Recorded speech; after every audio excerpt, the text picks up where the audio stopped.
বলেন। আসসালামু আলাইকুম, আমার নাম হচ্ছে মোস্তফা রাফিদ হোসেন।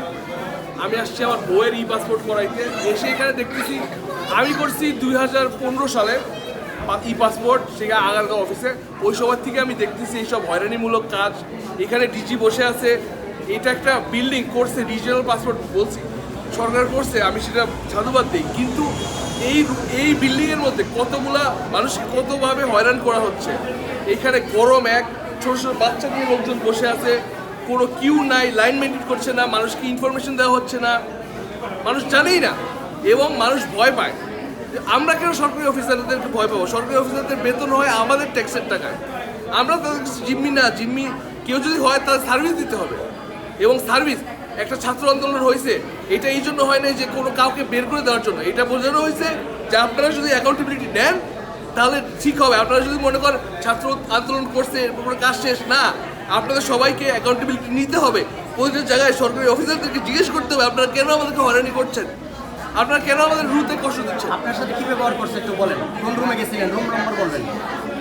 রুম নাম্বার 200, ডিজির রুমে গিয়েছিলাম 202। আমার আব্বা হচ্ছে রিটায়ার্ড কর্নেল একজন। এটা বলতে হবে আপনার বিষয়গুলো, এখানে মানুষের সমস্যাগুলো বলেন আপনি। তো মানুষের সমস্যাগুলো এখানে দেখছি কোনো লাইন নাই, কিউ নাই, অত্যাধিক গরম। এখানে এসি দিতে বলছি না, কয়েকটা এক্সস্ট ফ্যান দিলেই কিন্তু ঠান্ডা থাকতো, বাচ্চারাও আরামে থাকতো, মহিলারাও আরামে থাকতো। কোনো লাইন নাই, কিছু নাই, মানুষ মেনটেন করতেছে না। এগুলো আমরা কবে শিখবো? মানুষ আমরা কবে হব? আমরা কবে সরকারি অফিসে অ্যাকাউন্টেবিলিটি দেখবো? ডক্টর মোহাম্মদ ইউনূস স্যারের কাছে কি বলবেন আপনি বলেন, এগুলো সংস্কার? না, ডক্টর মোহাম্মদ ইউনূসের তো এগুলো কাজ না। না কি বলবেন, উনি কি করলে এগুলো সংস্কার? না, এগুলো আমি বলি আমাদের দেশে লোকবল কম। আমাদের দেশে উনি একজন ইকোনমিস্ট, আমিও একজন ইকোনমিস্ট, তো আমি জিনিসগুলো বুঝি। লোকবল কম, দক্ষ জনবল কম। এই যে নিচে আমি গেলাম, উপরে ওই কয়তলা ছিল ওটা, যেখানে ডকুমেন্ট নেয়, এত ধীর গতিতে মানুষ কেন টাইপ করবে? এইগুলা কাজ হবে বিদ্যুতের গতিতে। টাইপিং একটা স্কিল লোক এনে বসার, এখানে কোনো লাইনই হবে না। এগুলো কেন করছে না? একজন সরকারি অফিসার, তার কোনো নিম্ন স্কিলই নাই, তার কম্পিউটার টাইপিংয়ের কোনো স্কিলই নাই, তাকে কেন আপনি এসে পাসপোর্ট অফিসের মতো গুরুত্বপূর্ণ জায়গায় বসাইছেন? ওনাদের সার্ভিস অত্যন্ত শুরু, এটাই বলতে চাচ্ছেন। মানে দ্রুতগতির কাজ করতে পারে এক্সপার্ট লোকগুলো, এক্সপার্ট এবং এফিশিয়েন্ট লোক। হ্যাঁ, জনগণের জন্য কল্যাণ হবে আর কি, এটাই চাচ্ছেন। না হলে যদি এখানে সঠিক কাজ করলে এত যানজট হতো না, হবে না।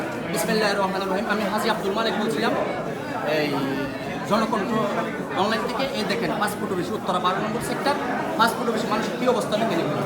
আমি নিজে আমার আপার পাসপোর্ট নিয়ে আসলাম, আমার সাথে 202 নম্বর রুমে একবার সারালের মতো ব্যবহার করছে। মানে মনে হয় যে ওনার কাছে আমরা কোনো তার দেনা করতে এসেছি বা কোনো একটা মানে বাকি কোনো জিনিস মধ্যে দোকান থেকে কিনতে এসেছি, এইভাবে আমার সাথে ব্যবহার করছে 202 নম্বর রুম।